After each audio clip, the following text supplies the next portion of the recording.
मराठा समाजाला आरक्षण मिळावं या विविध मागण्यांसाठी मनोज वर्गे पाटील यांनी आंदोलन सुरू केले आहे आणि त्याचा 8वा दिवस आजचा उपोषणाचा आहे आणि या उपोषणाचा पाठिंबा देण्यासाठी खेड तालुका सकल क्रांती मोर्चाच्या वतीने आज पुणे नाशिक महामार्गावरती रस्ता रोको आंदोलन करण्यात येत आहे। एकूण आपण ज्या पद्धतीने पाहतो की कशा प्रकारे सध्या जे आंदोलन आहे ते सध्या सुरू आहे आणि पुणे नाशिक महामार्गावरती मोठ्या प्रमाणामध्ये हा जो रस्ता रोको हा केला जात आहे। आपल्यासोबत काही आंदोलक आहेत, मला सांगा की ज्या पद्धतीने आज आपण रस्ता रोको करताय जवळ एक तास रस्ता रोको चालू आहे, काय भावना आहे? काय भावना सगळ्यांना माहिती, आम्हाला आरक्षण मिळालंच पाहिजे।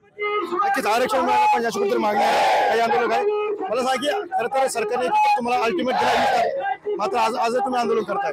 हे या ठिकाणी 8 दिवसांपासून आमचे क्रांतीसूर्य मनोज जरांगे पाटील जे उपोषणाला बसलेले आहेत त्याला पाठिंबा म्हणून खेड तालुका सकल मराठा समाजाच्या वतीने हे रस्ता रोको करण्यात आलेला आहे।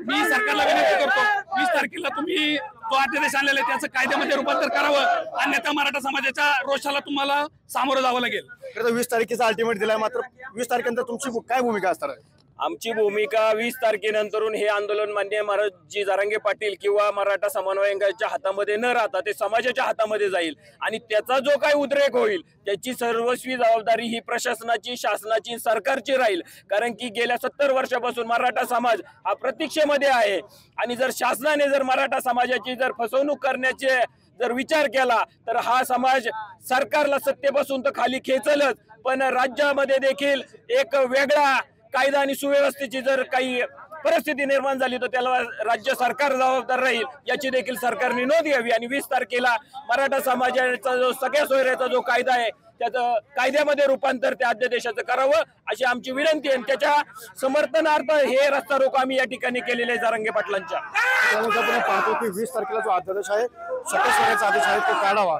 अशीच मागणी या ठिकाणी करताना आपल्याला पाहायला मिळते। मात्र एकंदरीत सरकारने जर समाजाची फसवणूक केली तर मात्र मराठी समाज आक्रमक होईल अशी भूमिका या ठिकाणी केलेलं तुम्हाला पाहायला मिळतं। कारण तुषार स्वामी मराठी खेड पुणे।